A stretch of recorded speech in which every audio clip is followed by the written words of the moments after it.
Today's topic is surface chemistry. So this is a theoretical chapter.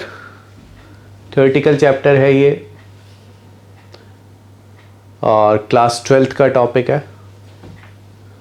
Surface chemistry, it deals with basically 3 topics: adsorption,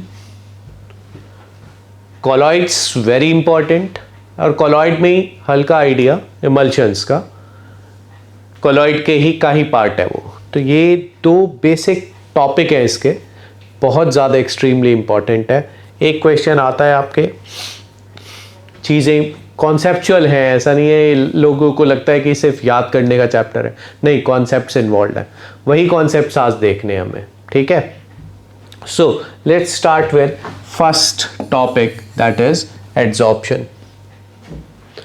Adsorption, the phenomena of attracting and retaining the molecules of substance on the surface of a liquid. देखो, कोई चीज़, कोई ball है, ठीक है, उसको अगर हम पानी में डुबो देते हैं तो बॉल के अंदर भी जाएगा पानी. कॉस्को की बॉल इमेजिन कर लो, कॉस्को की, ठीक है, तो कॉस्को की बॉल पूरा अंदर तक भीग जाएगी, ठीक है. तो ये क्या हुआ? ये हुआ एब्जॉर्प्शन. ए बी, ये एड्सॉर्प्शन नहीं हुआ, ए डी एड्सॉर्प्शन नहीं हुआ ये. लेकिन अगर मैं कहूं कि भाई कोई फुटबॉल है, ठीक है, उसको पानी में डाला और बाहर निकाल लिया इंस्टेंटली, तो पानी सिर्फ सरफेस पे रिटेन होगा, बल्क में इनसाइड तो नहीं गया. तो द फिनोमिना ऑफ अट्रैक्टिंग और retaining another particle only on the surface, not inside the bulk, is called adsorption. क्या क्या कहा जाता है? adsorption कहते हैं इसे. तो इससे क्या होगा? एक हायर कॉन्सेंट्रेशन उस मॉलिक्यूल की सरफेस पर आ जाएगी. किस पर आ जाएगी? सरफेस पर. इसी फिनोमिना को हम adsorption कहते हैं, ठीक है. अब एड्सॉर्बेंट एंड एड्सॉर्बेट, ठीक है. देखो,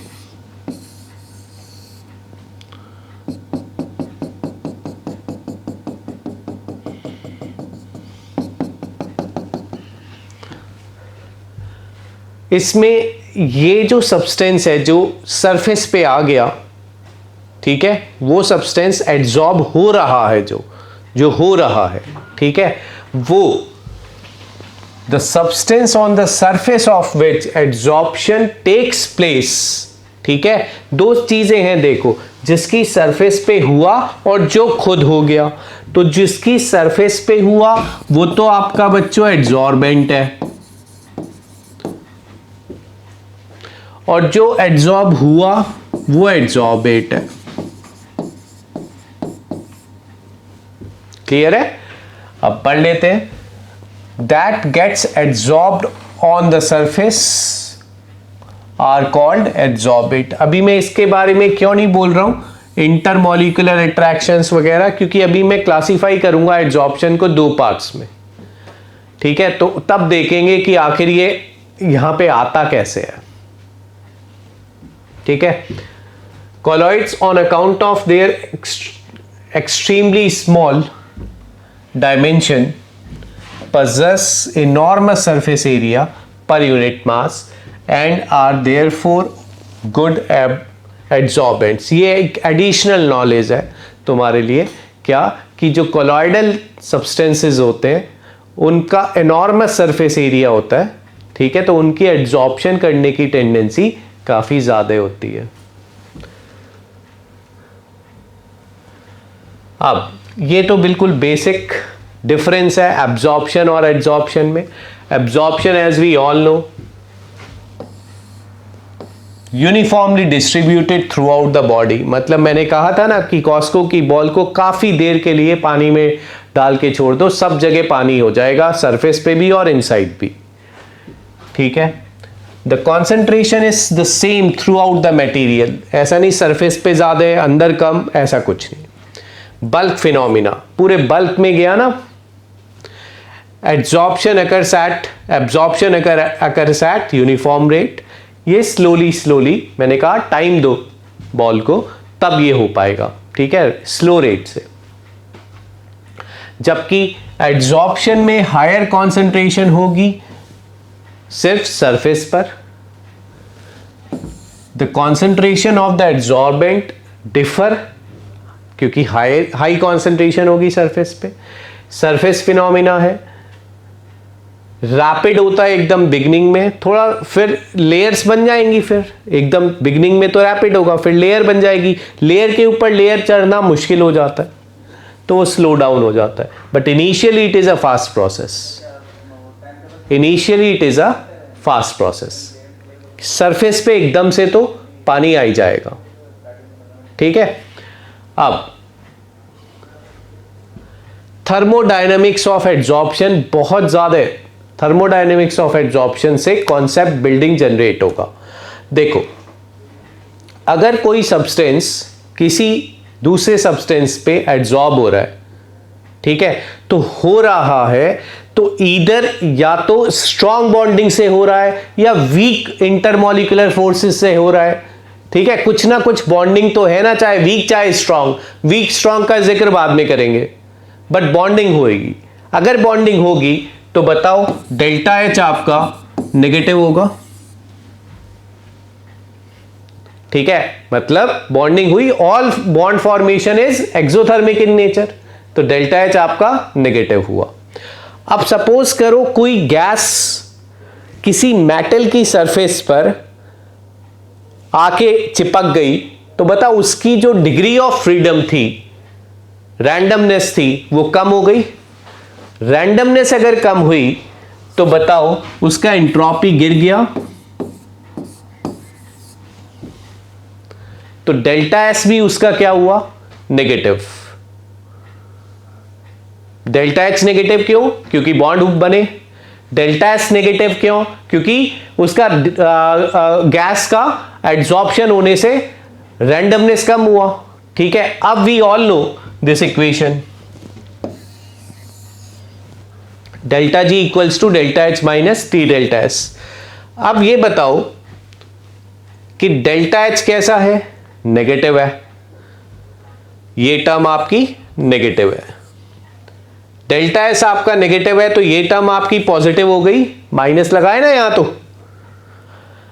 तो अब ये बताओ कि अगर टेम्परेचर पे बात आके रुकी कि अगर टेम्परेचर लो होगा तो ये टर्म डोमिनेट करेगी कि ये टर्म डोमिनेट करेगी, डेल्टा एच डोमिनेट करेगा लो टेम्परेचर पे, ये तो छोटा हो गया ना। तो लो टेम्परेचर पे अगर डेल्टा एच डोमिनेट करेगा तो डेल्टा एच है नेगेटिव, तो डेल्टा जी बताओ नेगेटिव आएगा। और हाई टेम्परेचर पे ये टर्म डोमिनेट कर जाएगी जो कि इसे पॉजिटिव बना रखा है, तो डेल्टा जी पॉजिटिव आ जाएगा हाई टेम्परेचर पे। तो लो टेम्परेचर पे एड्जॉर्प्शन स्पॉन्टेनियस है, हाई टेम्परेचर पे एड्जॉर्प्शन नॉन स्पॉन्टेनियस है, क्योंकि हाई टेम्परेचर पे डेल्टा जी पॉजिटिव है और लो टेम्परेचर पे डेल्टा जी नेगेटिव है। आया थर्मोडायनेमिक्स समझ में एड्जॉर्प्शन का।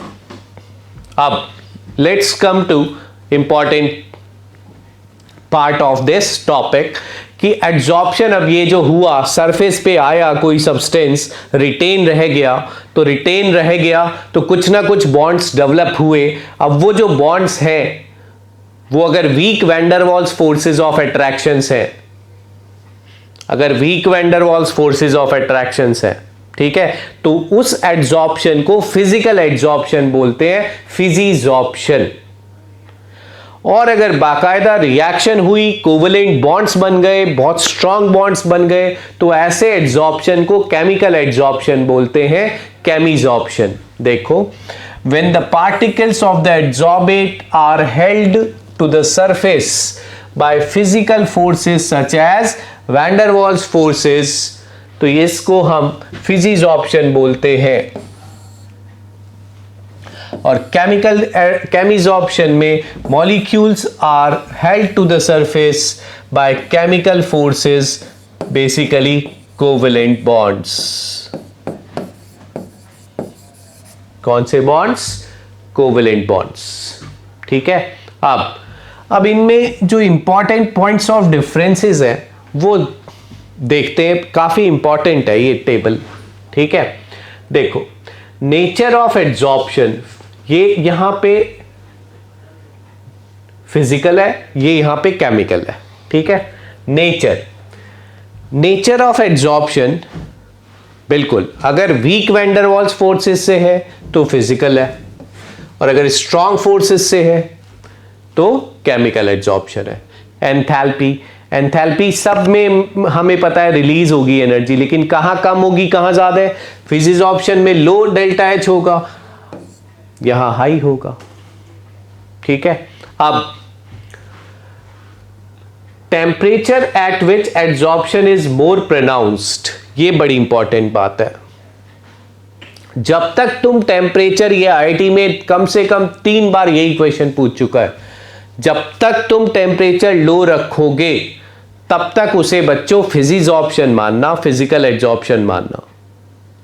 और अगर वो कह दे हाई टेम्परेचर, तो यही फिजिजॉर्प्शन मोस्टली जब तुम टेम्परेचर दे दोगे, एक्टिवेशन एनर्जी प्रोवाइड कर दोगे रिएक्शन कराने के लिए, तो यही physisorption actually chemically changes to केमिजॉर्प्शन।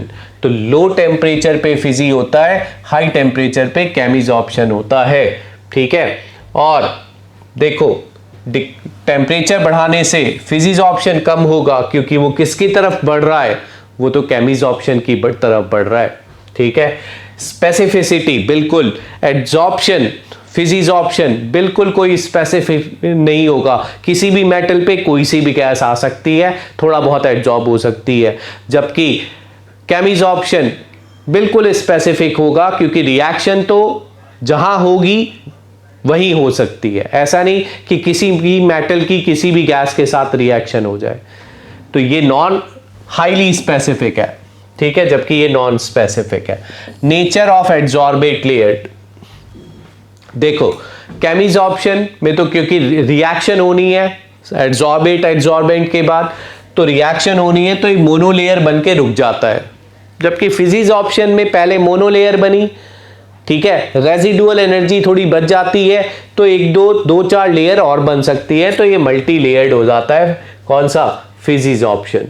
Effect of pressure very very important. ठीक है, इसको समझाता हूं, इफेक्ट ऑफ प्रेशर को देखो।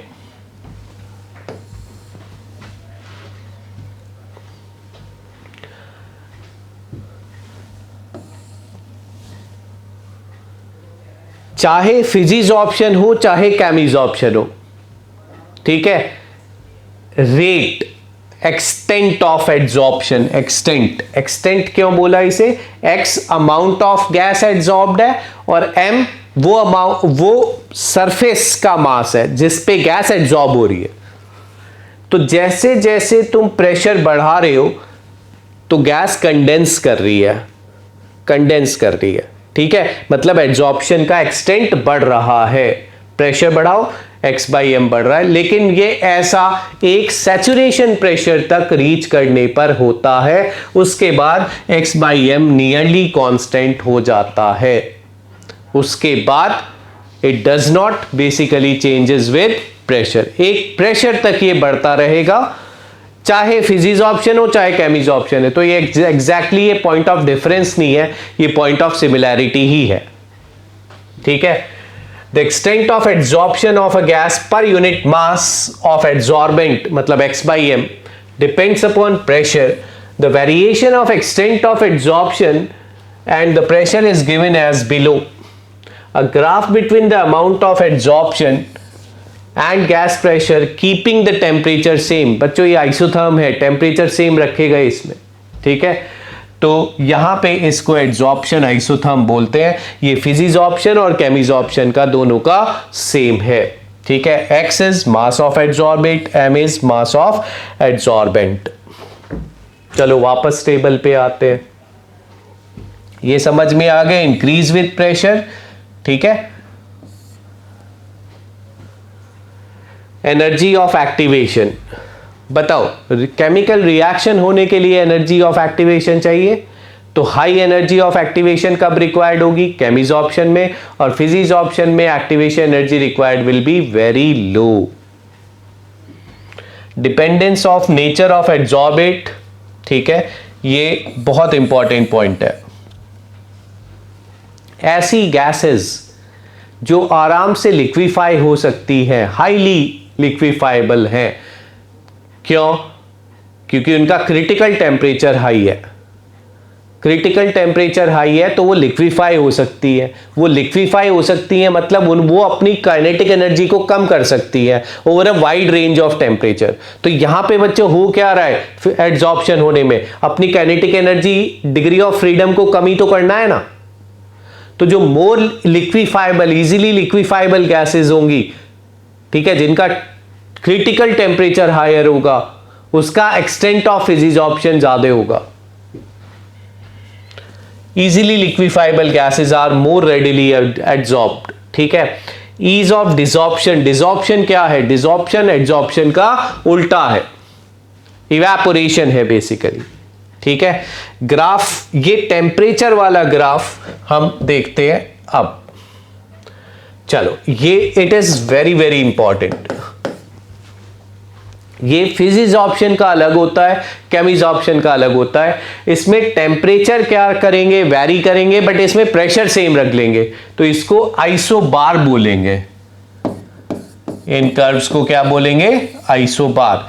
ये बच्चों इधर फिजिजॉर्प्शन है और इधर ये केमिजॉर्प्शन है, ठीक है। तो देखो, टेम्परेचर बढ़ाओगे तो इवेपोरेशन हो रहा है, डिसॉर्प्शन हो रहा है। ऑब्वियसली जो गैस थोड़ी बहुत आके चिपक भी गई थी, कंडेंस भी कर गई थी, टेम्परेचर बढ़ाने से वो भी इवेपोरेट कर गई। तो फिजिजॉर्प्शन तो लगातार घट रहा है, ठीक है। बट केमिजॉर्प्शन में ये जो शुरुआत में इंक्रीमेंट है, ये कैसे एक्सप्लेन करेंगे? ये ऐसे एक्सप्लेन करेंगे कि भाई शुरुआत में जो तुम टेम्परेचर दे रहे हो उसी से तो रिएक्शन होगी, वही तो एक्टिवेशन एनर्जी प्रोवाइड कर रहा है। तो जो शुरुआत का टेम्परेचर है वो एक्टिवेशन एनर्जी प्रोवाइड करवा रहा है और केमिजॉर्प्शन को पॉसिबल करवा पा रहा है। उसके बाद एक लिमिट से ऊपर जब रिएक्शन कंप्लीट हो गई, टेम्परेचर तुम बढ़ाओगे तो उसका कर्व भी फिजिजॉर्प्शन जैसे, मतलब इवेपोरेशन फिर डोमिनेट करना शुरू हो जाएगा। समझ में आए? ये दोनों बहुत इंपॉर्टेंट थे। अब एड्सॉर्प्शन आइसोथर्म को एक्सप्लेन करने के लिए बड़ा इंपॉर्टेंट एक फ्रीउनलिच ने कॉन्सेप्ट दिया, जिसे फ्रीउनलिच एड्सॉर्प्शन आइसोथर्म के नाम से इक्वेशन को जानते हैं हम लोग, ठीक है, जिसमें ये curve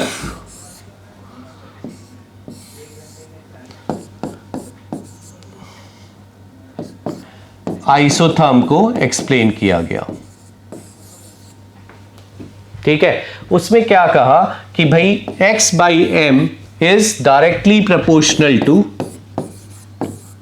p raise to power 1 by n. 1 by n एक नंबर है, ठीक है। अब इसकी वैल्यू कैसे? तो ये देखो, अगर लो प्रेशर पे बात करें तो लो प्रेशर पे तुम्हें दिख रहा है कि ये स्ट्रेट लाइन जैसा है। तो अगर लो प्रेशर की बात करें तो ये स्ट्रेट लाइन है, तो ये y बराबर mx होगा, मतलब p की पावर 1 होगी।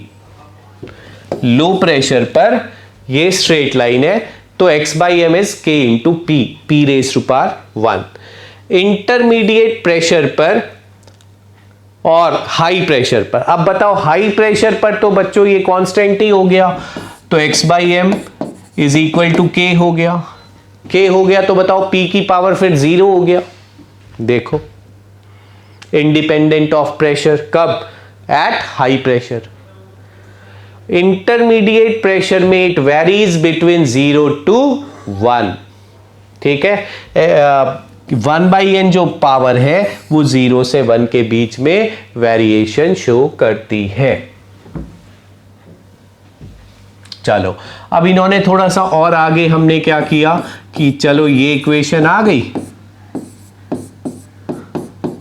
दोनों साइड लॉग ले लो, तो एक स्ट्रेट लाइन जैसा log k plus 1 by n log p अब ये बताओ, ये y है, ये c है, ये mx है, तो x क्या हो गया log p और 1/n क्या हो गया स्लोप। ठीक है, ये ध्यान रहे, बड़ा इंपॉर्टेंट है, इस पे ऑब्जेक्टिव बनते हैं, अभी बस हम जस्ट कवर करेंगे ऑब्जेक्टिव। ठीक है, one of the drawback of Freundlich is it fails at high pressure, मतलब हाई प्रेशर पे इसने जो एक्सटेंट को कांस्टेंट मान लिया वो एक बड़ा फेल्योर बन गया। ठीक है, क्योंकि फिजिजॉर्प्शन में तो फिजिजॉर्प्शन और केमिजॉर्प्शन हो सकता है मल्टी लेयर फिनोमिना, फिजिजॉर्प्शन में तो मल्टी लेयर फिनोमिना हो सकता है जिसको इसने एक्सप्लेन नहीं कर पाए, फ्रेउनलिच ने ये कहा। तो एक कंडीशन लग गई कि भैया फ्रेउनलिच की जो इक्वेशन है वो जैसे ही मोनोलेयर बनेगी हम कांस्टेंट मान लेंगे एक्सटेंट ऑफ एड्सॉर्प्शन, फिर ये मोनोलेयर के बाद मल्टीलेयर नहीं बनेगा। अगर बनता मल्टीलेयर तो बताओ फिर तो एक्सटेंट बढ़ता जाता। आ रहा है ना समझ में? चलो, बड़ा इंपॉर्टेंट क्वेश्चन, बिल्कुल आईआईटी लेवल का क्वेश्चन है कि which of the gas is readily absorbed on the surface of charcoal. Charcoal पे आपको ध्यान नहीं देना, आपको गैसेस पे ध्यान देना है, अमोनिया और CO2। और उस बात को याद करो जिसमें मैंने कहा था कि जिस गैस को ज़्यादा आसानी से लिक्विफाई करा जा सकता है, मतलब जिसका क्रिटिकल टेम्परेचर हाई है, मतलब जिसमें already stronger forces of bonding है, ठीक है, वो मोर इजीली लिक्विफाइबल होगी, तो उसको आराम से एड्सॉर्प्शन का एक्सटेंट ज़्यादा होगा। अब बताओ अमोनिया में कौन सी फोर्सेस है? Hydrogen bonds. ठीक है, CO2 में कौन से फोर्सेस है? देखो ये तो इसका तो डाइपोल मोमेंट भी जीरो है, नॉन पोलर है। ठीक है, तो इसमें तो इंड्यूस्ड डाइपोल होंगे जो कि बहुत वीक है हाइड्रोजन बॉन्ड से। ठीक है, तो बताओ किसका एक्सटेंट ऑफ एड्सॉर्प्शन ज्यादा होगा? अमोनिया का।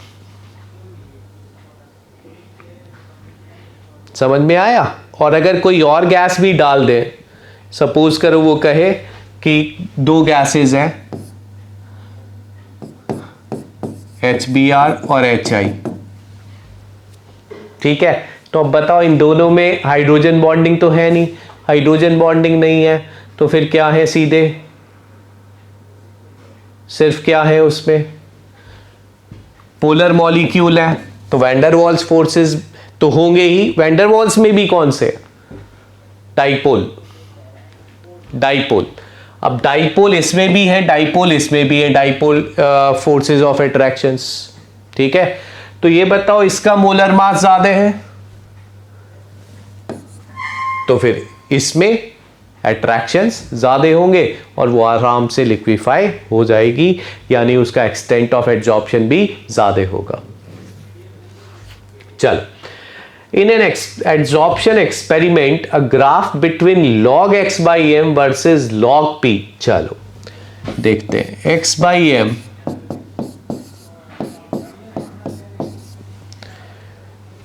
ये अपना बेसिक फ्रेउनलिच का फॉर्मूला है, log ले लेते हैं।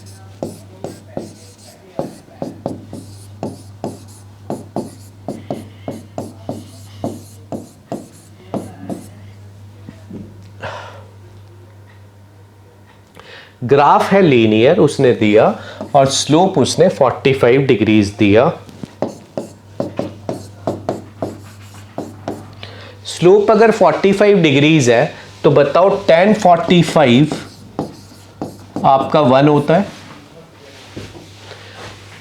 मतलब स्लोप 1 आया तो 1/n अगर आपका 1 है तो बताओ n भी आपका 1 आ गया।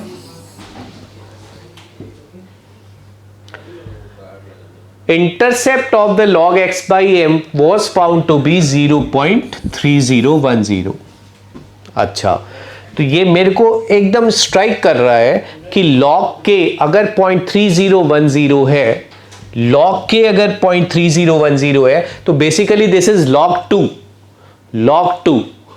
ठीक है, तो K की value log K is basically log 2, so K आपका 2 आया। Calculate the amount of gas absorb per gram of charcoal under a pressure of 0.6 bar. ठीक है, अब उसने बोला कि कैलकुलेट करो कि कितना x होगा पर ग्राम, मतलब m 1 ग्राम होगा, m 1 ग्राम होगा। ठीक है, तो उस केस में हमें कैलकुलेट करना है कि कितना गैस एब्जॉर्ब होगी। चलो निकालते हैं। प्रेशर अपने को दिया है, x निकालना है, m1 दिया है पर ग्राम। ये मिटा दूं,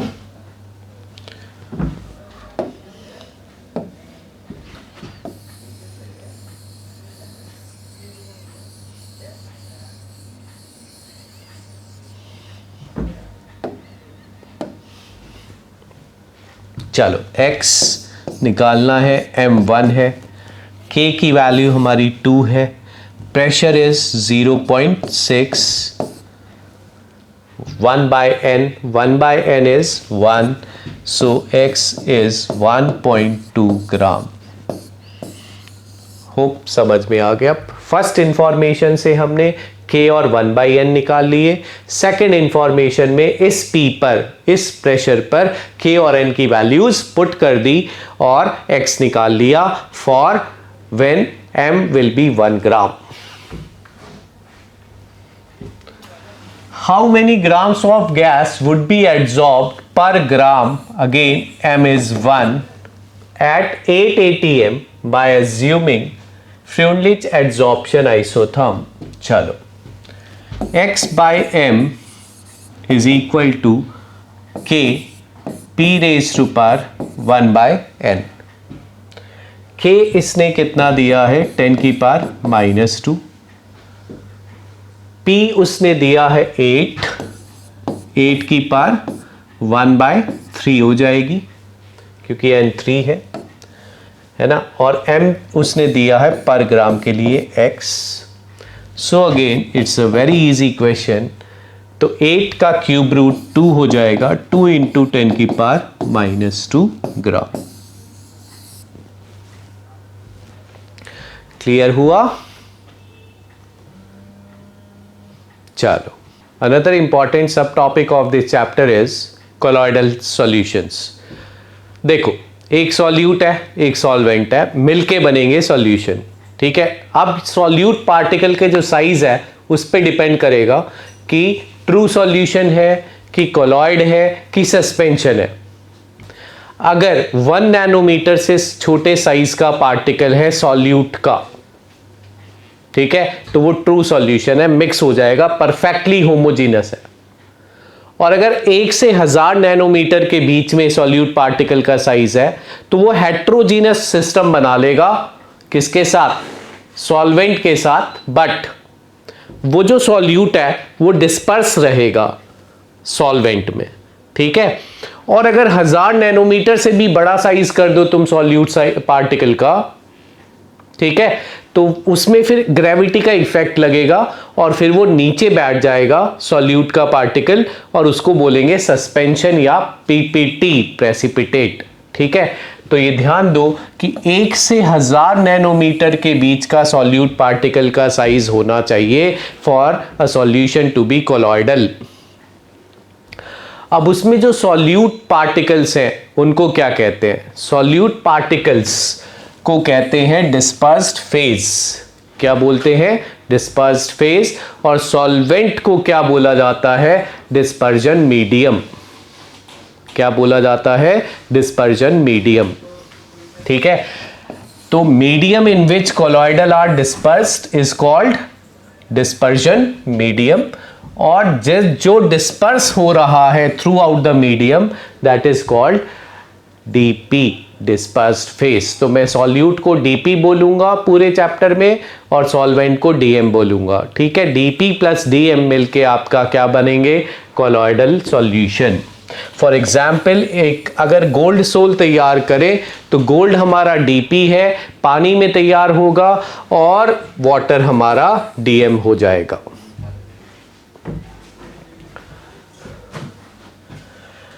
बड़ा इंपॉर्टेंट टॉपिक है कि कॉलॉइड्स का क्लासिफिकेशन कैसे हो। ठीक है, क्लासिफिकेशन कई तरीके से होता है।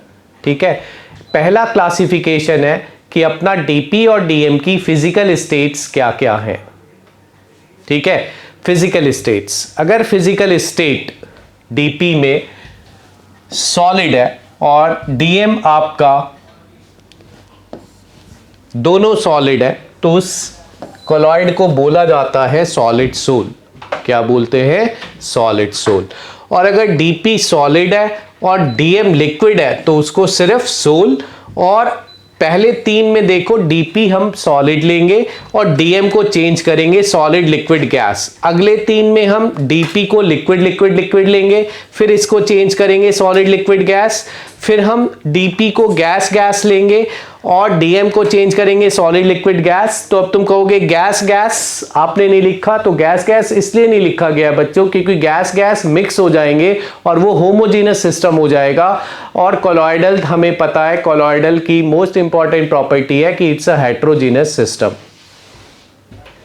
ठीक है, तो solid solid solid sol, solid liquid sol और सॉलिड गैस एरोसोल। याद हुआ इतना?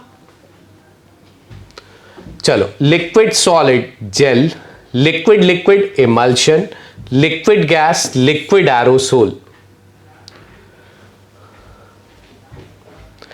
Liquid liquid emulsion, liquid solid gel, liquid gas liquid aerosol.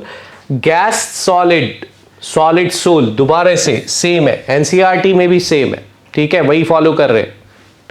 और गैस लिक्विड आपका फोम कहलाएगा। तो मेरे ख्याल से ये 8 क्लासिफिकेशन याद हो गई होंगी, बड़ी इंपॉर्टेंट है। इसके बेसिस पे सिंपल सा एक जेईई मेन में सवाल आ जाता है। गैस गैस होमोजीनस हो जाएंगे तो they will not form colloid.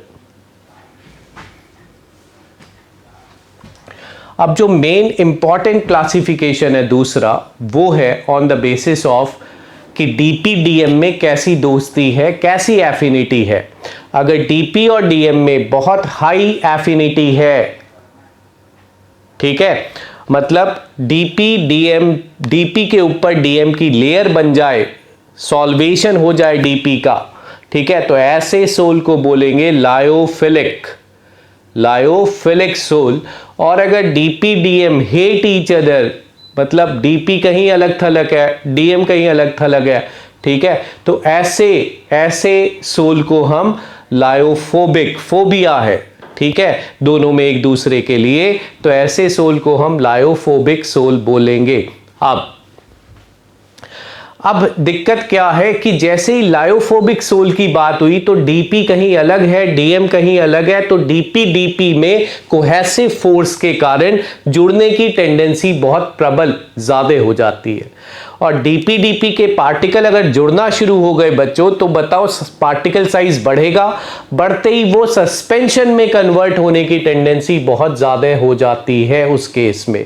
तो लायोफिलिक तो ऑलरेडी स्टेबल है क्योंकि उनके डीपी पे डीएम की लेयर है और अगले डीपी पे भी डीएम की लेयर है। तो बताओ ये डीपी डीपी तो कांटेक्ट में आएंगे ही नहीं, कांटेक्ट में नहीं आएंगे तो फिर बताओ ये तो स्टेबल है, बड़ा साइज बढ़ नहीं पाएगा। लेकिन अगर डीपी डीपी अगर जुड़ना शुरू हो गए तो बताओ पार्टिकल साइज बढ़ेगा और ये लायोफोबिक सोल्स बहुत मुश्किल से एक तो प्रिपेयर होंगे, इनको प्रोटेक्शन भी चाहिए होगी, इन पे चार्ज भी होना चाहिए। तो यहां सारे कॉन्सेप्ट्स बड़े इंपॉर्टेंट है। ठीक है, करते क्या है, जब हम इन्हें बना रहे होते हैं लायोफोबिक सोल्स को, तो तब हम इनकी सरफेस पे जो जिस इलेक्ट्रोलाइट से बना रहे होते हैं, तो उनकी उस इलेक्ट्रोलाइट का या तो कैटायन या एनायन इस सरफेस पे एड्सॉर्ब हो जाएगा। सपोज करो पॉजिटिव चार्ज एड्सॉर्ब हो गया, तो दूसरे पर भी पॉजिटिव चार्ज ही एड्सॉर्ब होगा। तो बताओ अब इनमें हो जाएगा repulsion. Repulsion will keep them away और जुड़ने से रोक देगा। ठीक है, तो लायोफोबिक सोल्स को स्टेबलाइज करने के लिए दे मस्ट कैरी चार्ज। क्या होना चाहिए उन पे? चार्ज होना चाहिए। ठीक है, लायोफिलिक अपने आप स्टेबल है, एक्सटेंसिवली सॉल्वेटेड है।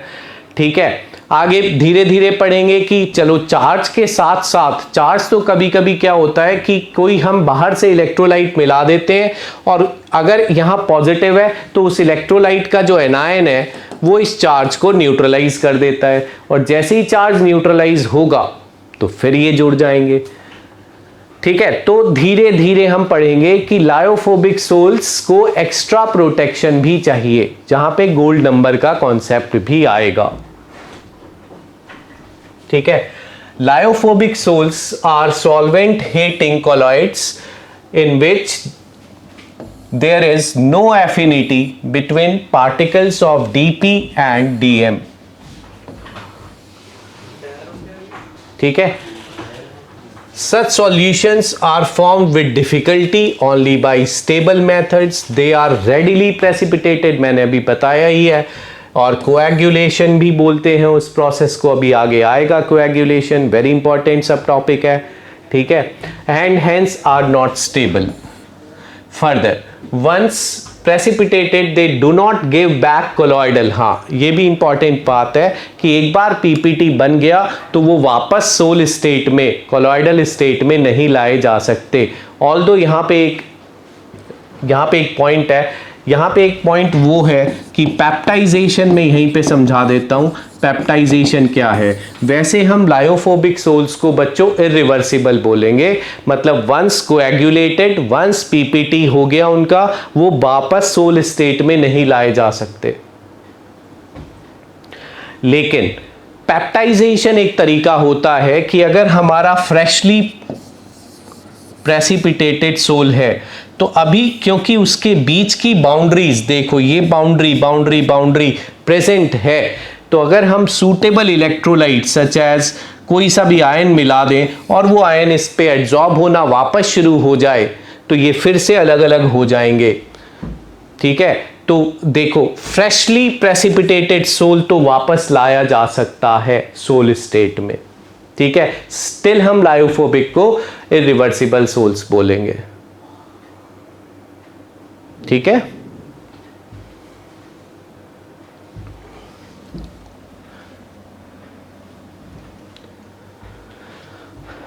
ease of preparation, lyophilic very easily prepare direct mixing से, और lyophobic require special methods. Reversible और इरिवर्सिबल, बताओ लायोफिलिक कैसे होंगे? रिवर्सिबल सोल्स होंगे, लायोफोबिक इरिवर्सिबल होंगे। Particles nature, the particles of colloids are true molecules but are bigger in size in lyophilic। ठीक है, और लायोफोबिक में जो साइज होगा वो उससे भी बड़ा होगा। यहां ट्रू साइज होगा कोलॉइडल का, वो उससे भी बड़ा होगा। ठीक है, stable lyophilic are very stable but they are unstable. Action of electrolytes कोई इफेक्ट नहीं होगा, और मैंने इसमें बताया कि इलेक्ट्रोलाइट अगर हम मिला देंगे तो जो चार्ज हमने दिया था वो खत्म हो सकता है, तो कोएगुलेट हो सकते हैं वो। The addition of small amount of electrolytes cause precipitation. Charge do not carry charge but lyophobic must carry charge. ठीक है, हाइड्रेशन, इसमें मैंने बताया था एक्सटेंसिवली हाइड्रेटेड सोल है, डीपी पे डीएम की लेयर है, यहां पे कोई हाइड्रेशन सॉल्वेशन है ही नहीं क्योंकि हेट कर रहे हैं एक दूसरे को। Viscosity higher than that of, जब कोई चीज किसी चीज में डिसॉल्व हो गई है तो बताओ विस्कोसिटी बढ़ जाएगी। यहां पे विस्कोसिटी ऑलमोस्ट सेम रहेगी क्योंकि डीएम अलग थलग है और डीपी थोड़ा अलग है। टिंडल इफेक्ट, टिंडल इफेक्ट अभी आएगा प्रॉपर्टीज में। टिंडल इफेक्ट क्या है वो अभी देखेंगे। फिलहाल ये जान लो कि लायोफोबिक सोल्स के जो पार्टिकल साइज है वो काफी बड़े हैं, और बड़े होने के कारण वो जो फोटोन है, फोटोन को एब्जॉर्ब कर पाते हैं और उन्हें फिर स्कैटर कर देते हैं लाइट को इन ऑल पॉसिबल डायरेक्शंस। ठीक है, तो इस कारण ये शो करते हैं, लायोफोबिक शो करते हैं टिंडल इफेक्ट। ठीक है, surface tension lower than DP और इसकी नियरली सेम, वही पॉइंट है ना कि अगर कोई चीज डिसॉल्व हो गई है तो सरफेस टेंशन उसकी कम हो गई है, जबकि यहां डिसॉल्व हुआ ही नहीं है, नियरली सेम। कोएगुलेशन बिल्कुल प्रेसिपिटेशन बाय हाई कॉन्सेंट्रेशन, ये तो बहुत जरा सा इलेक्ट्रोलाइट मिलाने पे ही पीपीटी में कन्वर्ट हो जाएंगे। माइग्रेशन इन इलेक्ट्रिक फील्ड, बताओ लायोफिलिक में तो चार्ज है ही नहीं, तो माइग्रेट क्यों करेंगे वो इलेक्ट्रिक फील्ड में, लेकिन लायोफोबिक में तो चार्ज था, तो चार्ज होगा तो ये इलेक्ट्रिक फील्ड में ऑपोजिटली चार्ज इलेक्ट्रिक प्लेट की तरफ माइग्रेट करेंगे। तीसरा बड़ा इंपॉर्टेंट क्लासिफिकेशन है, ये है चार्ज के बेसिस पे।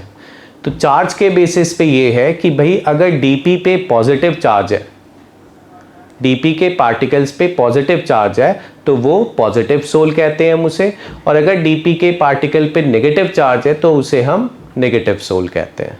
अब ये याद रखो, ये बड़ा इंपॉर्टेंट है कि पॉजिटिव सोल याद रख लो कि ऑक्साइड और हाइड्रोक्साइड सोल्स पॉजिटिव होते हैं, ठीक है, और नेगेटिव सोल होते हैं एक तो मेटल के और एक सल्फाइड के।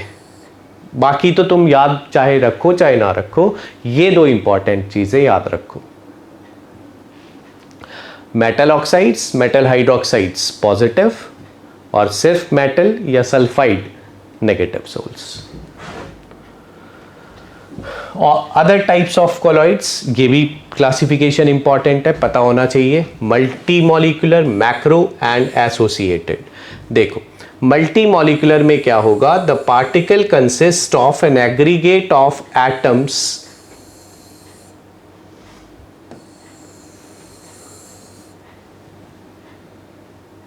देखो जैसे एस8 की बात करें, ठीक है, तो सल्फर का जो साइज था वो 1 नैनोमीटर से कम था, ठीक है, लेकिन सल्फर जुड़ गए, एस8 बन गया। एस8 बनने से वो साइज 1 नैनोमीटर को क्रॉस कर गया, तो मल्टी बहुत सारे जुड़ के कोलॉइडल साइज अटेन कर पाना, तो ऐसे सोल्स को मल्टी मॉलिक्यूलर सोल्स बोलते हैं। Macro molecular colloids, macro molecular जिनमें ऑलरेडी जो पार्टिकल साइज है वो already colloid size colloidal range में है, तो इसका मतलब साइज बड़ा है, मैक्रो है। यहां पे जुड़ने से कोलॉइडल साइज आया, यहां पे ऑलरेडी है मैक्रो में, ठीक है। और एक और इंपॉर्टेंट है, वो है एसोसिएटेड कोलॉइड्स, जिन्हें मिसल्स बोलते हैं, ठीक है। ये नॉर्मली तो बिल्कुल ट्रू सॉल्यूशन की तरह बिहेव करते हैं, ठीक है, लेकिन क्या होता है कि एक पर्टिकुलर कॉन्सेंट्रेशन, जिसे क्रिटिकल मिसल कॉन्सेंट्रेशन CMC बोलते हैं, अगर वो अचीव हो जाए तो उसके ऊपर ये पार्टिकल साइज इनका जुड़ के एसोसिएट होके कोलॉइडल रेंज में आ जाता है। तो एसोसिएशन से कोलॉइडल साइज अटेन करना, ऐसे कोलॉइड्स को मिसल्स बोलते हैं, और उसके लिए मिनिमम कॉन्सेंट्रेशन जो रिक्वायर होती है that is CMC, critical micelle concentration. Micelles are relatively small spherical structures composed of any form of few thousand molecules that attract one another, ठीक है। और ये मिसल फॉर्मेशन एक पर्टिकुलर टेम्परेचर पे ही हो पाता है, जिसे क्राफ्ट टेम्परेचर बोलते हैं, ठीक है। देखो हमने क्लासिफिकेशन ऑफ कोलॉइड्स कंप्लीट कर लिया, ठीक है। अब उसका प्रॉपर्टीज से पहले प्रिपरेशन देख लेते हैं, फिर एक बड़ी इंपॉर्टेंट टर्म आएंगी, सब टॉपिक आएगा, दैट विल बी प्रॉपर्टीज। चलो वैसे तो ये याद रखने का टॉपिक है, प्रिपरेशन ऑफ लायोफोबिक कोलॉइड्स, क्योंकि हमें पता है लायोफोबिक कोलॉइड्स को ही स्पेशल तरीकों से बनाया जाता है, बाकी सबको तो लायोफिलिक तो अपने आप मोस्टली आर नेचुरली अकरिंग, और बाकी हम बहुत सिंपल तरीकों से उन्हें बना सकते हैं विदाउट एनी केमिकल रिएक्शन। तो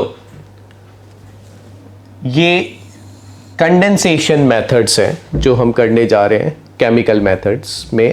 कंडेंसेशन मेथड्स, कंडेंसेशन का मतलब क्या है कि यहाँ पे जो पार्टिकल होगा पहले जो हम लेके चलेंगे, ठीक है। दो तरीके के मेथड होते हैं, देखो। कंडेंसेशन मतलब जिसमें पहले पार्टिकल साइज छोटा हो और फिर हम उन्हें बड़ा करवाएं, कंडेंस करवाएं, थोड़ा बड़ा करवाएं, जुड़वाएं, ठीक है, जिससे वो कौन से साइज का रीच कर जाए, कोलॉइडल साइज रीच अटेन कर जाए।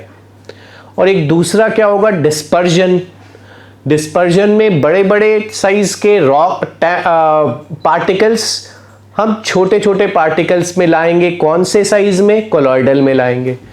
तो उसके तो फिजिकल तरीके होते हैं, कोलॉइडल मिल वगैरह में पास करा देते हैं, तो those are not very important. Important है केमिकल मेथड जिसमें हम कंडेंसेशन मेथड यूज करेंगे, मतलब हम ट्रू सॉल्यूशन से चलेंगे, कंडेंस करेंगे पार्टिकल को और उसे कोलॉइडल में लेके आएंगे, ठीक है। तो particles of atomic size are induced to combine to aggregate, aggregation करो और कोलॉइडल साइज में पहुंचाओ, ठीक है। इसके कुछ केमिकल मेथड्स हैं सच एज, पहला है डबल डिकम्पोजिशन। रिएक्शन से समझ में आएगा डबल डिकम्पोजिशन। अभी मैं पहले जो लिखा है वो बता दूं। When a hot aqueous dilute solution of AS2O3 is mixed with a saturated solution of H2S। चलो देखो,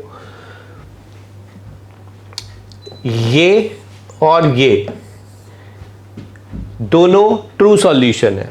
रिएक्शन हुई तो ये जो बना, ये कौन से साइज में आया, कोलॉइडल साइज में आया। तो double decomposition as we all know, double displacement, AS2O3, AS और सल्फर कंबाइन कर गए, H और O कंबाइन कर गए, ठीक है। इसका एक और एग्जाम्पल लिया है जो कि बहुत इंपॉर्टेंट नहीं है, ठीक है। दूसरा देखो ऑक्सीडेशन। ऑक्सीडेशन में देखो H2S का ट्रू सॉल्यूशन लिया है, ठीक है, और SO2 गैस पास करी है। तो SO2 में सल्फर +4 में है, यहां -2 में है, ठीक है।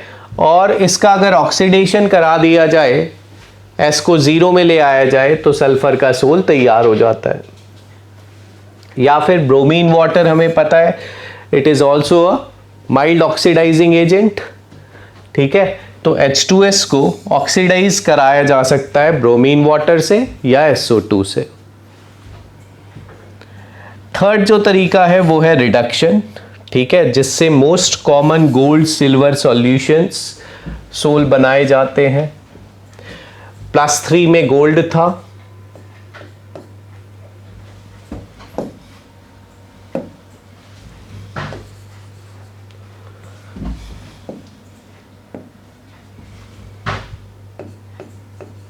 ठीक है, उसको रिड्यूस करा दिया गया, कार्बन यहाँ पे रिड्यूसिंग एजेंट हो जाएगा और 0 में ले आया गया, तो गोल्ड का सोल तैयार हो गया। और एक बड़ा इंपॉर्टेंट रिड्यूसिंग एजेंट है, हमें पता ही है, टेनस +2 में है, खुद ऑक्सीडाइज हो जाएगा और गोल्ड को +3 से 0 में ले आएगा। और हाइड्रोलिसिस में ये इंपॉर्टेंट है, देखो इंपॉर्टेंट टेक्निक है, as we all know, hydrolysis, water के साथ इंटरेक्शन, ठीक है। फेरिक क्लोराइड से फेरिक हाइड्रोक्साइड का सोल, एल्यूमिनियम क्लोराइड से एल्यूमिनियम हाइड्रोक्साइड का सोल, ठीक है। तो सम अप करो, 4 हमने केमिकल मेथड्स पढ़े और ये सब कंडेंसेशन के हैं, ठीक है। मतलब ट्रू सॉल्यूशन को के पार्टिकल का एग्रीगेट करा के कोलॉइडल साइज में लेके आया जाएगा, ठीक है। सबसे पहला डबल डिकम्पोजिशन, एग्जाम्पल AS2O3 और किसके साथ रिएक्शन, H2S के साथ, ठीक है। उसके बाद ऑक्सीडेशन, ऑक्सीडेशन में again H2S, oxidation with by bromine water और SO2 गैस। फिर रिडक्शन, गोल्ड का +3 से 0 में लाना with the help of carbon या फिर स्टेनस आयन, ठीक है। उसके बाद देखो ऑक्सीडेशन हो गया, रिडक्शन हो गया, हाइड्रोलिसिस, फेरिक क्लोराइड का hydrolysis, ferric hydroxide sol, aluminium chloride का हाइड्रोलिसिस, एल्यूमिनियम क्लोराइड का हाइड्रोलिसिस, एल्यूमिनियम हाइड्रोक्साइड सोल, ठीक है, लर्न हो गए। अब ये कुछ है डिस्पर्जन मेथड्स। डिस्पर्जन मेथड, जैसे कि मैंने कहा था कि large particles of the substance is broken into particles of colloidal dimensions and these are stabilised by suitable stabilisers, ठीक है। मैकेनिकल डिस्पर्जन, भाई मैंने बताया था पहले, कोलॉइडल मिल, सब्सटेंस को पाउडर बनाया जाएगा, ठीक है, डीएम के साथ शेक कर लिया जाएगा, ठीक है, और ये जो यहां पे हम सस्पेंशन फीड करते रहेंगे और यहां से हमारा डिस्चार्ज पास होता रहेगा, ठीक है। तो इसमें बड़े पार्टिकल्स छोटे बनाए जा रहे हैं, कोलॉइडल मिल टेक्निक है, ठीक है, ठीक है। उसके बाद एक कोलॉइडल डिस्क भी यूज करते हैं हम, जो कि बहुत इंपॉर्टेंट नहीं है। सबसे इंपॉर्टेंट डिस्पर्जन टेक्निक में आता है ब्रेडिक्स आर्क मेथड, ठीक है, electrical disintegration. This process involves dispersion as well as condensation, समझते हैं इसे, ठीक है। क्या करा जाएगा कि colloidal soles of less reactive metals can be prepared by this method, ये भी याद रखने वाली बात है। In this method, electric arc is struck between electrodes of the metal immersed in the dispersion medium। ये हमने dispersion medium ले रखा है, ठीक है। ये उस मेटल का ले लेंगे जिसका हमें सोल बनाना है, ठीक है। अब यहां से हम एक इलेक्ट्रिकल आर्क जैसे ही प्रोड्यूस करेंगे, ठीक है, तो यहां पे क्या होगा, ये metal the intense heat produce, जो इंटेंस हीट प्रोड्यूस होगी वो वेपराइज कर देगी इस मेटल रॉड को, क्या करेगी, वेपराइज। और यहां पे क्योंकि यहां पे आइस बात है, कूलिंग मीडियम है, तो जो इंटेंस हीट से जो मेटल की वेपर बनी, वो वेपर फिर कंडेंस हो जाएंगी, ठीक है, और किस साइज में आ जाएंगी, कोलॉइडल स्टेट में। तो अब बताओ बच्चों, दोनों ही चीज यूज हुई कि नहीं इसमें? डिस्पर्जन कहां हुआ? डिस्पर्जन हुआ जब मेटल की रॉड से वेपराइजेशन हुआ। कंडेंसेशन कहां हुआ? जब वो मेटल के जो वेपर्स बने थे वो कूलिंग डीएम में आए और चारों तरफ कूलिंग मीडियम है, आइस बात है, तो वो छोटे छोटे जो गैस के पार्टिकल थे वो बड़े हो गए और कंडेंस हो गए। तो Bredig's arc method is very very important. कौन कौन से सोल्स बनाए जाते हैं इससे? Mostly gold, silver, platinum, copper, lead. Ultrasonic dispersion, ultrasonic dispersion is बहुत हाई फ्रीक्वेंसी से बड़े पार्टिकल्स को ब्रेक करा के कोलॉइडल साइज में लाना। अल्ट्रासोनिक फ्रीक्वेंसीज मतलब frequency larger than Audible range can bring about the transformation of coarse मतलब बड़ा suspension or liquids like oil, mercury etc. into colloidal range. This is the latest method used for metal oxides and metal sulfide sols. Ultrasonic dispersion किसके लिए use हो रहा है? Oxide और sulphide. हो सकता है ऑब्जेक्टिव आ जाए कि मेटल सोल्स के लिए कौन सा मोस्टली मेथड फिजिकल यूज हो रहा है, तो मेटल सोल्स के लिए मोस्टली जो मेथड यूज हो रहा है वो इससे पहले वाला था, कौन सा? ब्रेडिक्स आर्क, ठीक है। ऑक्साइड्स हाइड्रोक्साइड्स के लिए अल्ट्रासोनिक वाइब्रेशन, ठीक है। पेप्टाइजेशन मैंने पहले ही बताया। पेप्टाइजेशन क्या है? हमने तो लायोफोबिक सोल्स को बोला था कि दे आर इरिवर्सिबल, ठीक है, और लायोफिलिक आर रिवर्सिबल, लेकिन मैंने उसी मोमेंट पे ये क्लियर कर दिया था कि लायोफोबिक सोल्स दो आर इरिवर्सिबल, मतलब once coagulated, once precipitated, they can't be brought back to colloidal state. लेकिन मैंने ये कहा था कि फ्रेशली प्रेसिपिटेटेड सोल अगर होगा, ठीक है, जिसमें अंदर की बाउंड्री, ये देखो अभी अंदर की बाउंड्री पूरी खत्म नहीं हुई है, ये देखो ये फ्रेशली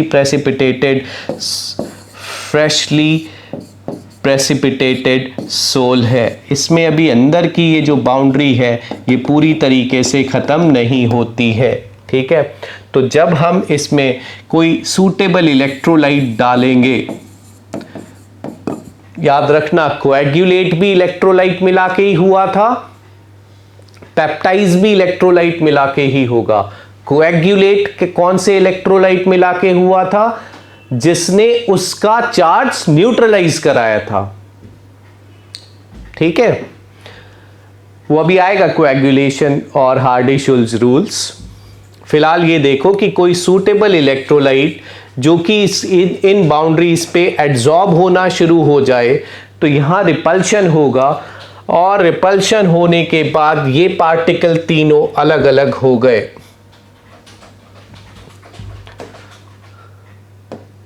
देखो ये जो बाउंड्री है, ठीक है, यहां पे पॉजिटिव चार्ज आना शुरू हुआ और ये पॉजिटिव चार्ज रिपेल करके इनको अलग कर गया, ठीक है। The ion adsorbed on the surface is common with the anion और कैटायन ऑफ द इलेक्ट्रोलाइट। बिल्कुल, इसका ईदर कैटायन और एनायन वही तो एड्सॉर्ब होके इनमें रिपल्शन करेगा, ठीक है।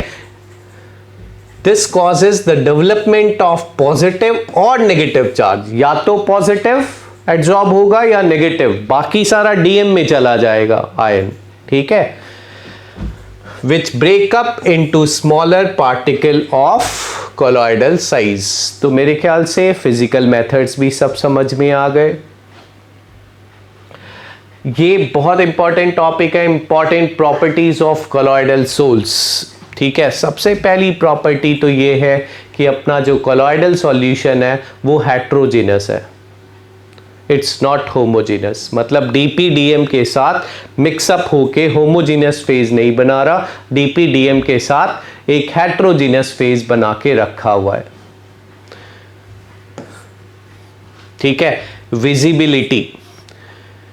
विजिबिलिटी पे हम अभी आएंगे और टिंडल इफेक्ट वगैरह पढ़ेंगे। फिलहाल ये बता दूं मैं कि due to scattering caused by colloidal particles, colloidal particle का जो साइज होता है, ठीक है, ये कहा जाता है, याद रखो कि जो साइज है सॉल्यूट पार्टिकल का, ठीक है, जिस रेंज का ये पार्टिकल साइज है उस रेंज का ही वो लैम्डा एब्जॉर्ब करता है, ठीक है। तो 1 से 1000 नैनोमीटर का जो ये साइज था कोलॉइडल का, और लायोफोबिक का तो और बड़ा था, याद करो डिस्टिंक्शन में पढ़ लिया था हमने, ठीक है। लायोफोबिक में तो और बड़ा साइज था।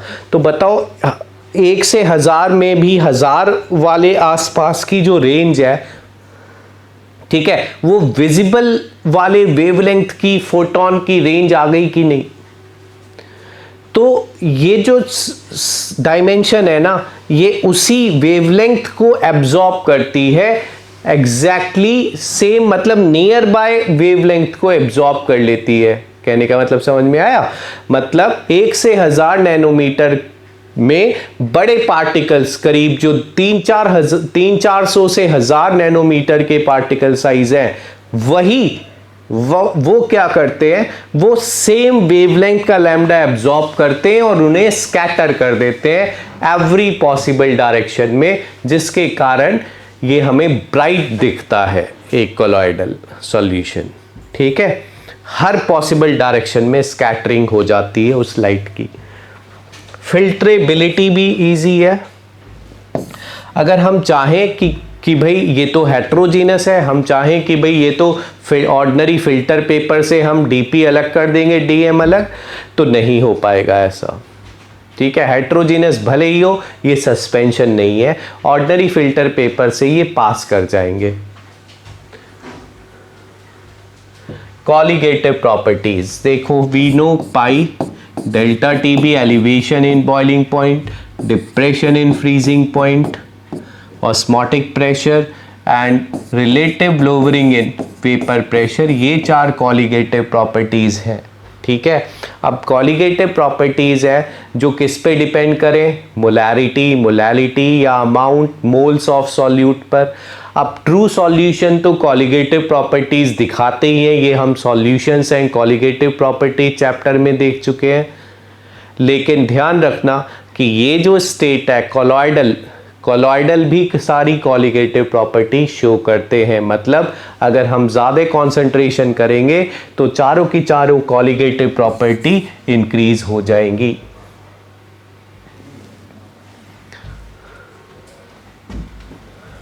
However, due to high average molecular mass of colloidal particles, mole fraction of the dispersed phase is very low. Hence, the values of the colligative properties observed experimentally are very small. ये हमें पता ही है कि colligative property is directly proportional to moles, so inversely proportional to molar mass. ठीक है, अब ये particle का साइज बड़ा है ट्रू सॉल्यूशन के पार्टिकल साइज से, तो मोलर मास अगर बड़ा होगा तो कॉलिगेटिव प्रॉपर्टीज यहाँ काफी कम शो होंगी, शो तो होंगी, कम हो जाएंगी। Optical property important, Tyndall effect, जैसा कि मैंने बताया था अभी कि जब लायोफोबिक सोल अगर हम लेते हैं, ध्यान रहे lyophilic do not show Tyndall effect. ठीक है, तो लायोफोबिक सोल को अगर हम यहाँ पे लेते हैं कोलॉइडल में, और ये आपका लाइट सोर्स है और हम ऐसे देख रहे हैं, ये हमारी आई है। ठीक है, अब अगर हम ट्रू सॉल्यूशन को इधर से देखेंगे तो हमें ओपेक दिखेगा,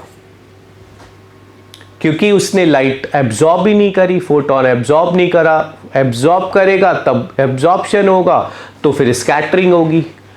तो एब्जॉर्प्शन कोलॉइडल में हुआ और वहीं स्कैटरिंग होगी। तो यहां पे अगर तुम देखो तो यहां एब्जॉर्ब हुआ और स्कैटर हुआ। स्कैटर हुआ तो हमें ये जो बीम है,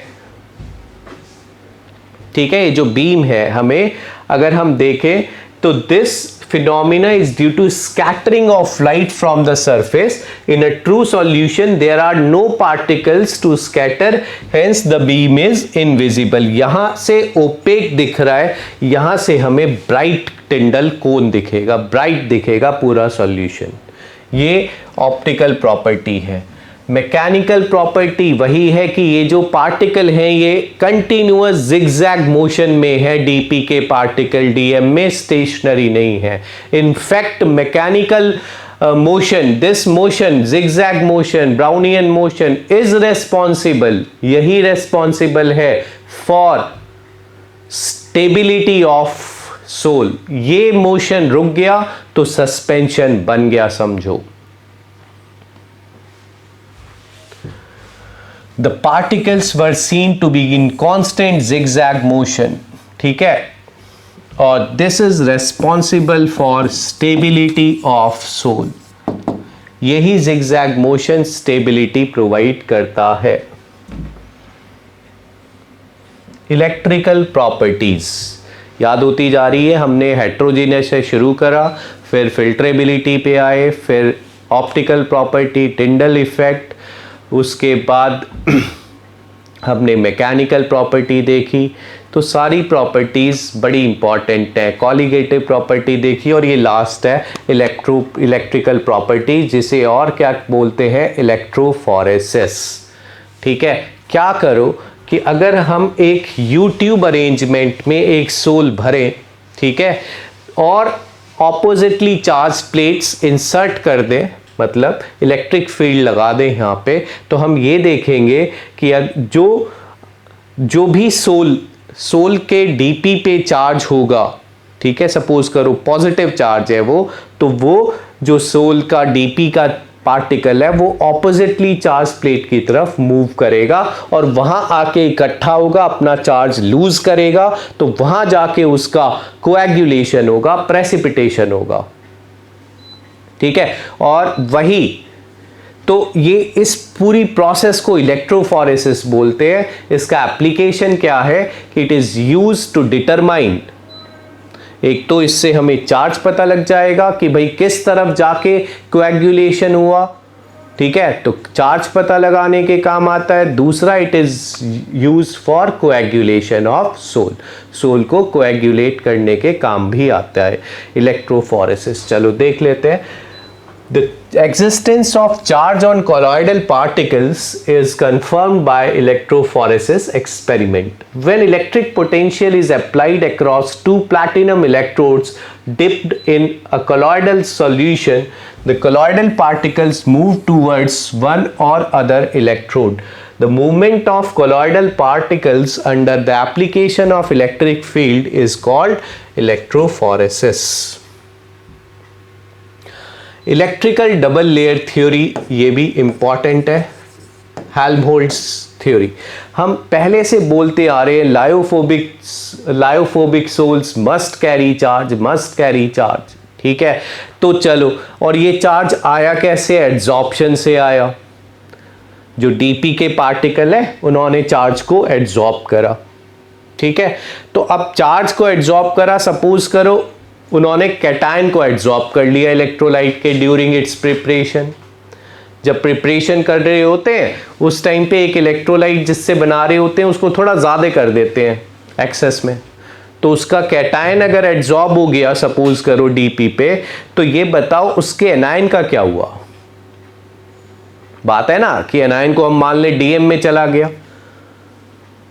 तो डीएम में चला गया, ठीक है, तो तब भी तो पॉजिटिव नेगेटिव अट्रैक्ट करेंगे, ठीक है। तो इलेक्ट्रिकल डबल लेयर थ्योरी ये कहती है कि जो डीपी के पार्टिकल हैं उस पे दो लेयर होती है, ठीक है। अगर वो पॉजिटिव सोल है तो उसका कैटायन अगर एब्जॉर्ब्ड है, यहां पे कैटायन एब्जॉर्ब हो गया, ठीक है, और जो उसका एनायन है वो उसकी दूसरी लेयर में होता है। तो पहली लेयर जो होती है वो फिक्स लेयर होती है, ठीक है, वो मोबाइल नहीं होती, लेकिन जो दूसरी लेयर है वो मोबाइल होती है लेयर, ठीक है।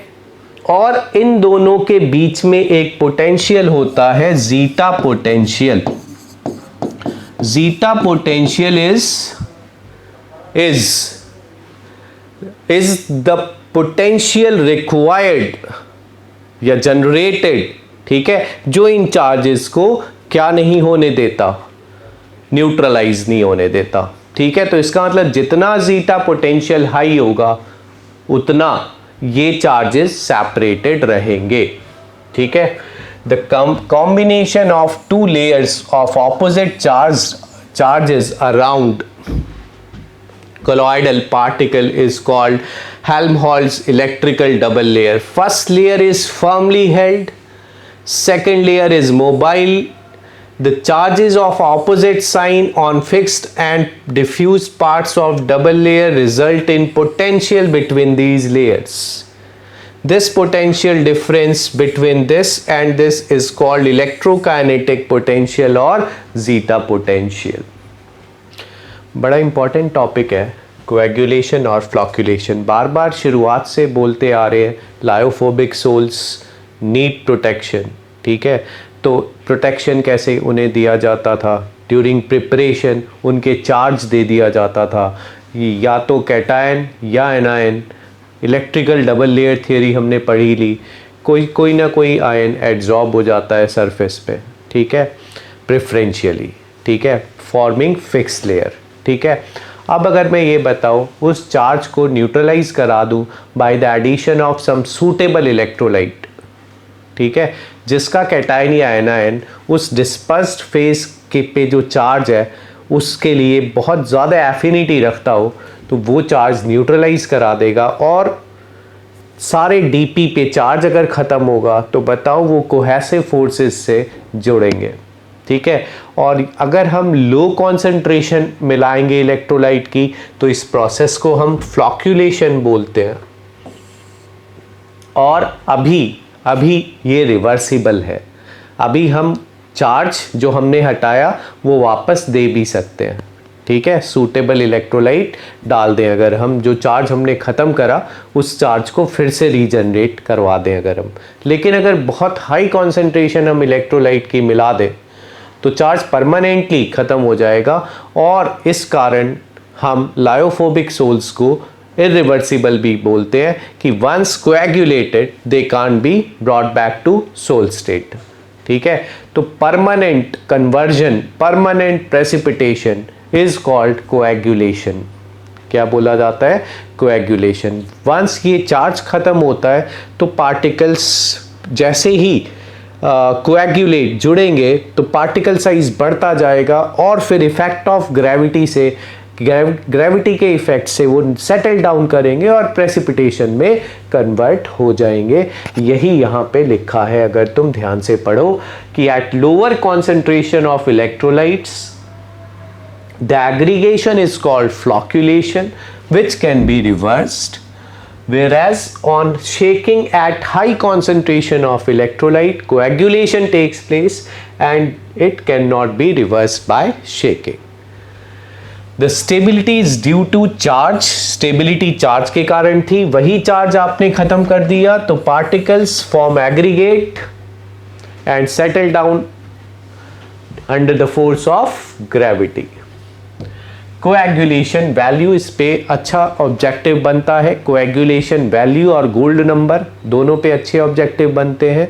तो कोएगुलेशन वैल्यू जो है वो है क्या, कि हमने जो इलेक्ट्रोलाइट मिलाया, ठीक है, उसका मिलीमोल्स, ठीक है, कितने वॉल्यूम ऑफ सोल में मिलाए? 1 लीटर में अगर मिलाएंगे हम तो जो ये वैल्यू आएगी मोलैरिटी जैसी, एग्जैक्ट मोलैरिटी नहीं क्योंकि यहाँ वॉल्यूम लीटर में है बट मोल्स के बजाय मिलीमोल्स है।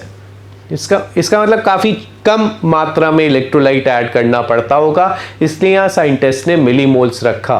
तो याद रखो, ये फ्लॉक्यूलेशन या कोएगुलेशन वैल्यू जो है ये बेसिकली कितने मिलीमोल्स मिलाए जाएं कोएगुलेशन के लिए इलेक्ट्रोलाइट के टू 1 लीटर ऑफ सोल, वो है। तो अगर मैं ये कहता हूं कि मेरे को 2 लीटर के लिए मेरे को 10 मोल्स मिलाने पड़े इलेक्ट्रोलाइट के, 2 लीटर सोल मैंने लिया और वो कंप्लीटली कोएगुलेट हो गया, ठीक है। तो पहले तो ये बताओ 1 लीटर के लिए कितने मिलाने पड़ते? 5 मोल इलेक्ट्रोलाइट के। मिलीमोल क्या हो जाएगा? 5000। तो 5000 इस इलेक्ट्रोलाइट की कोएगुलेशन वैल्यू है, ठीक है। दूसरे इलेक्ट्रोलाइट की कुछ और होगी, क्यों? क्योंकि उसकी हो सकता है कोएगुलेशन पावर ज्यादा हो। क्या ज्यादा हो? उसकी कोएगुलेशन करने की जो पावर है वो ज्यादा हो, तो बताओ उसकी कोएगुलेशन वैल्यू कम हो जाएगी। हार्डी-शुल्ट्ज रूल्स बड़े इंपॉर्टेंट है कि अगर मैं ये कहता हूं कि मेरे पास पॉजिटिव सोल है तो पॉजिटिव सोल को कोएगुलेट कराने के लिए जो इलेक्ट्रोलाइट मैं बाहर से मिला रहा हूं उसका कैटायन या एनायन कौन रेस्पॉन्सिबल है बच्चों? तो उसका तो एनायन रेस्पॉन्सिबल है ना कोएगुलेशन के लिए। तो जैसे जैसे इस एनायन का चार्ज बढ़ेगा, जैसे जैसे इस एनायन का चार्ज बढ़ेगा जो कि रेस्पॉन्सिबल है कोएगुलेशन के लिए, वैसे वैसे कोएगुलेटिंग पावर बढ़ेगी। और कोएगुलेटिंग पावर अगर बढ़ेगी, ठीक है, तो कोएगुलेशन वैल्यू कम हो जाएगी क्योंकि कम मिलीमोल्स से ही काम हो जाएगा, कोएगुलेशन हो जाएगा। तो यही वो बोल रहा है कि अगर पॉजिटिवली चार्ज सोल है तो एनायन रेस्पॉन्सिबल है कोएगुलेशन के लिए। तो देखो यहाँ -4 चार्ज है, यहाँ -3, यहाँ -2 और यहाँ -1। तो जैसे जैसे चार्ज बढ़ रहा है कोएगुलेटिंग पावर बढ़ रही है। और अगर नेगेटिवली चार्ज सोल है तो कोएगुलेटिंग पावर कैटायन रिस्पॉन्सिबल होगा। तो जैसे जैसे चार्ज बढ़ रहा है वैसे वैसे पावर बढ़ रही है। और ये कोई ध्यान रखने वाली बात तो नहीं है, आइडिया होना चाहिए कि 20 से 80 टाइम्स हायर होती है एक जैसे जैसे चार्ज बढ़ता है बाईवैलेंट की मोनोवैलेंट से, और ऐसे ही ट्राईवैलेंट की बाईवैलेंट से काफ़ी ज़्यादा होती है। प्रोटेक्शन ऑफ कॉलॉइड्स, ये हमें पता है कि lyophilic are already stable but lyophobic needs protection. तो हमने बोला कि भाई हमने चार्ज तो दे ही दिया है, उन्हें चार्ज दे दिया है, तो फिर अब क्या प्रोटेक्शन, चार्ज से ही तो वो प्रोटेक्टेड है, चार्ज से ही तो वो स्टेबल है, ठीक है। लेकिन वो चार्ज अभी हमने देखा कोई इलेक्ट्रोलाइट मिलाने से खत्म भी तो हो गया, कोएगुलेट भी तो हो गए सोल। अब इलेक्ट्रोलाइट तुम कहोगे कि कहां से आएंगे, वो तो अगर मैं डीएम मिलाऊंगा ना तो डीएम में बहुत सारे इलेक्ट्रोलाइट होंगे, क्योंकि मोस्टली वाटर इतना पोलर है, इतना यूनिवर्सल सॉल्वेंट है कि उसमें सारे के बहुत सारे इलेक्ट्रोलाइट्स अपने आप ही डिसॉल्व रहते हैं। तो अपने आप साथ के साथ कोएगुलेशन होता जाएगा। तो इस कारण क्या सोचा साइंटिस्ट ने कि एक्स्ट्रा प्रोटेक्शन करो। और एक्स्ट्रा प्रोटेक्शन कैसे किया जाता है, लायोफोबिक सोल में लायोफिलिक सोल मिलाए जाते हैं। लायोफिलिक सोल, ऐसा मानना है साइंटिस्ट का कि लायोफिलिक सोल के पार्टिकल बॉल बियरिंग की तरह लायोफोबिक सोल के पार्टिकल पे आके एड्सॉर्ब हो जाते हैं। और ये बताओ अब ये और ये पार्टिकल तो अब कांटेक्ट में आएगा ही नहीं, ठीक है। तो protection of lyophobic sols is done by previous addition of lyophilic sol. देखो, lyophilic are much more stable, this is due to extensive solvation, सब पढ़ चुके हैं, ठीक है। Lyophobic can easily PPT by addition of small amount of electrolyte, पढ़ चुके हैं। They can be prevented from coagulation by previous addition of lyophilic colloid. This is due to the formation of protective layer of lyophilic soul outside, ये protective layer outside lyophobic. Process of protecting the lyophobic colloid from precipitation by an electrolyte due to previous addition of some lyophilic colloid is called protection of colloid, and lyophilic are called as protective souls. Lyophilic souls को protective souls बोलते हैं। एक important term है gold number, ठीक है, protection of lyophilic soul से ही related.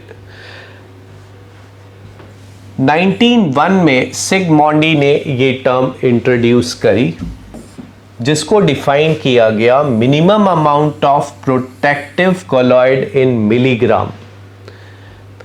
याद रखना कोएगुलेशन वैल्यू मिलीमोल में थी, गोल्ड नंबर में प्रोटेक्टिव पावर मिलीग्राम में है।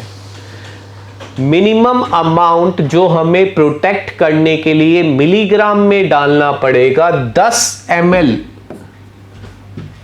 गोल्ड सोल के अंदर, ठीक है। और वंस ये डाल दिया, ठीक है, तो इतना प्रोटेक्ट हमने कर दिया कि अगर अब हम इलेक्ट्रोलाइट मिलाएंगे तो कोएगुलेशन नहीं होगा।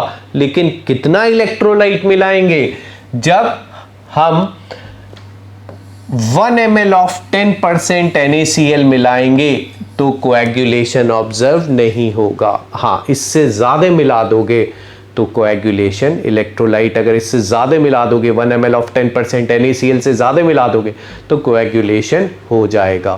तो मेन बातें याद रखो, क्या गोल्ड नंबर में मिलीग्राम है लायोफिलिक सोल का, कितने ml गोल्ड सोल में, 10 ml गोल्ड सोल में, और कितना प्रोटेक्शन ये कर दे कितना मिलाया जाए इतना प्रोटेक्शन बच्चों वो उसका कर दे लायोफोबिक का, कि भाई अब 1 ml 10% NaCl सॉल्यूशन मिलाने से कोई कोएगुलेशन ऑब्जर्व ना हो।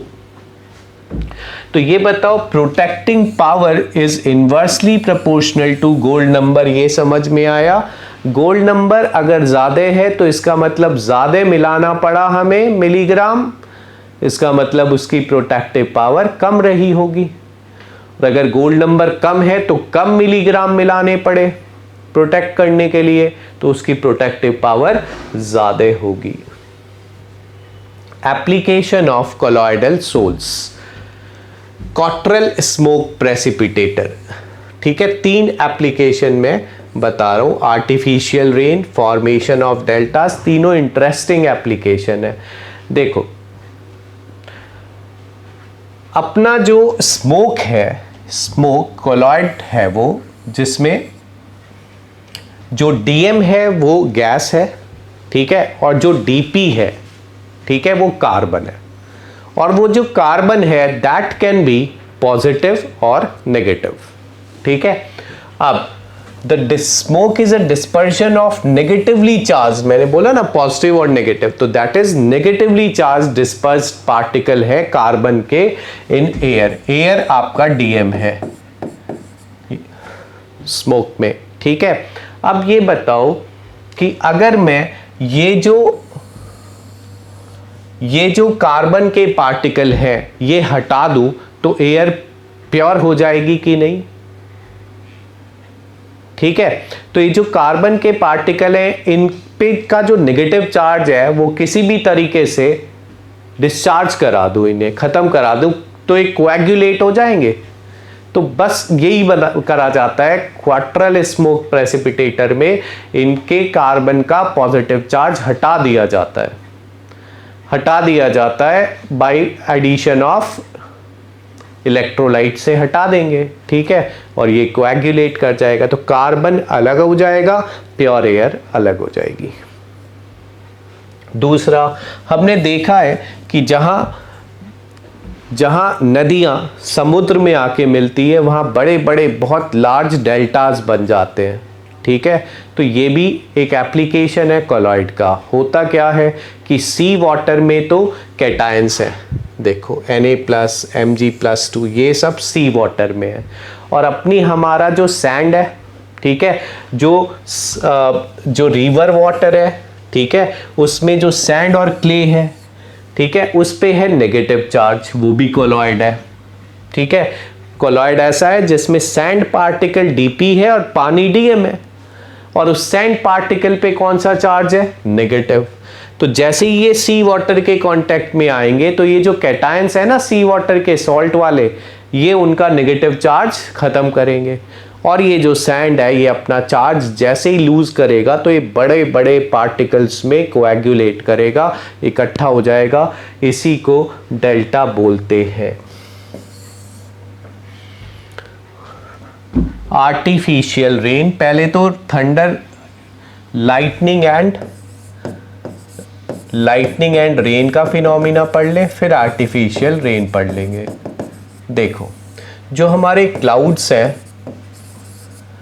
वो कोलॉइड्स है, ठीक है, जिसमें जो एयर है वो डीएम है और वो जो वाटर ड्रॉपलेट्स हैं वो डीपी है। अब वो वाटर ड्रॉपलेट्स पे है चार्ज, ठीक है, सूटेबल चार्ज है, और वो जो ड्रॉपलेट्स पे चार्ज है इधर let it be negative let it be positive, दोनों ही चार्ज है, ठीक है। तो जब सेम चार्ज के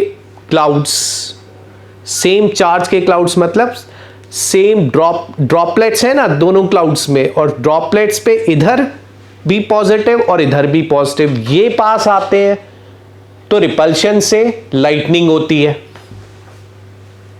और अगर एक क्लाउड है जिस पे पॉजिटिव है डीपी यानी पानी जिसका पॉजिटिवली चार्ज्ड है, ठीक है, और एक क्लाउड है जिसके वाटर यानी डीपी पर नेगेटिव चार्ज है, वो कांटेक्ट में आएंगे तो बच्चों एग्रीगेशन हो जाएगा, एग्रीगेशन होगा, वाटर के ड्रॉपलेट्स बड़े हो जाएंगे, बड़े होते ही वो इफेक्ट ऑफ ग्रेविटी से नीचे आएंगे, जिसे रेन्स बोलेंगे। तो ये तो लाइटनिंग एंड रेन हो गई। अब आर्टिफिशियल रेन क्या है?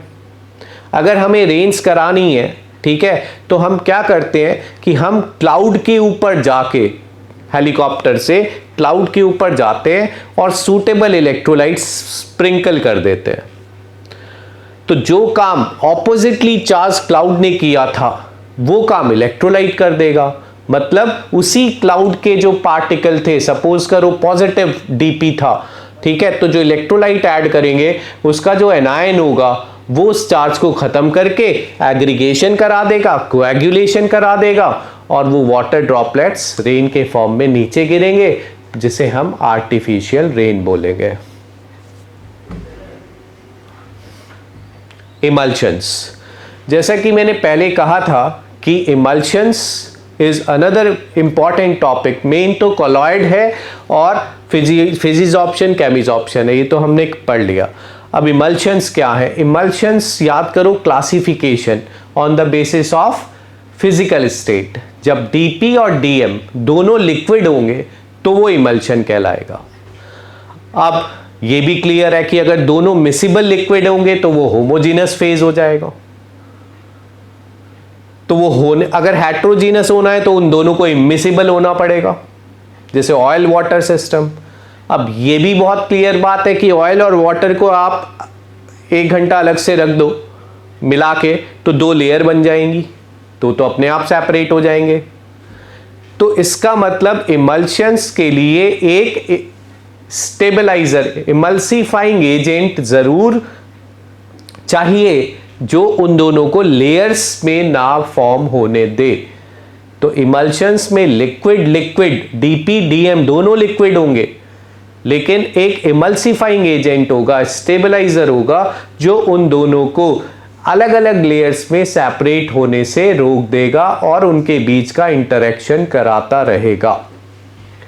Emulsions are pair of immiscible liquid is called emulsion. Emulsions are unstable and sometimes they are separated into 2 layers on keeping still, जैसा मैंने बताया. For the stabilizing of an emulsion, a third component called emulsifying agent which forms an interfacial film between DP and DM is added.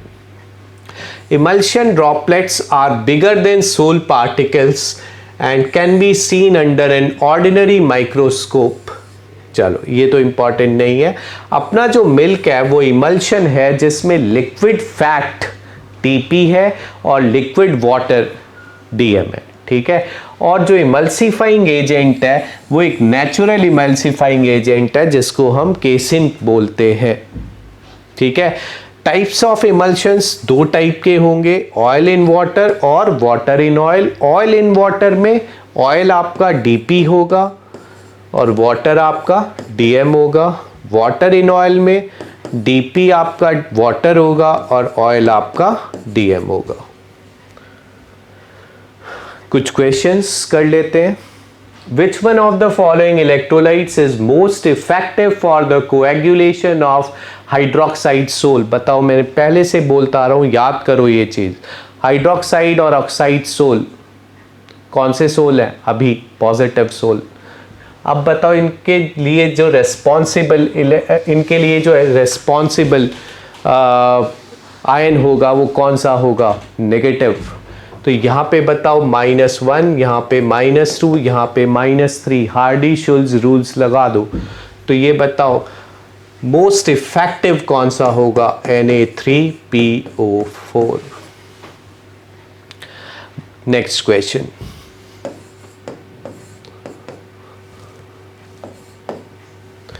Gold number of a lyophilic sol is such property that the larger its value, the greater is the peptizing power. The lower its value, greater is its peptizing power. ये तो गलत हो गया. Peptization gold number से related नहीं है, protection से related है. अब ये बताओ, इसकी जैसे वैल्यू गोल्ड नंबर की कम होगी, मतलब कम मिलीग्राम मिलाना पड़ेगा और प्रोटेक्शन हो जाएगा. तो lower it's value greater is the protective power. For the, ये भी अच्छा क्वेश्चन है, for the coagulation of 200 ml of AS2S3 solution, ठीक है, 10 ml of 1 molar NaCl is required. चलो ये बताओ 200 ml AS2S3 सॉल्यूशन के लिए, सोल के लिए 200 ml का मतलब पहले तो लीटर में कन्वर्ट कर ले, 200/1000 यानी 1/5 लीटर, ठीक है। अब बताओ कितना मिलीमोल NaCl इलेक्ट्रोलाइट का रिक्वायर्ड है कोएगुलेशन के लिए, तो मोलारिटी इनटू वॉल्यूम इन मिलीलीटर, यानी 10 मिलीमोल इलेक्ट्रोलाइट, 10 मिलीमोल NaCl हमें मिलाना पड़ेगा कितने लीटर में, 1/5 लीटर में। तो बताओ 1 लीटर में कितना मिलाना पड़ेगा, तो कोएगुलेशन वैल्यू आपकी 10 जो कि मिलीमोल में लेना है, वॉल्यूम जो कि 1/5 लेना है लीटर में, तो आपकी 50 आ जाएगी। इन्होंने ब्रैकेट पे दिया हुआ था, बट ये चीज लर्न होनी चाहिए, मैं पहले बता दूं आपको। चलो, this is all of for surface chemistry.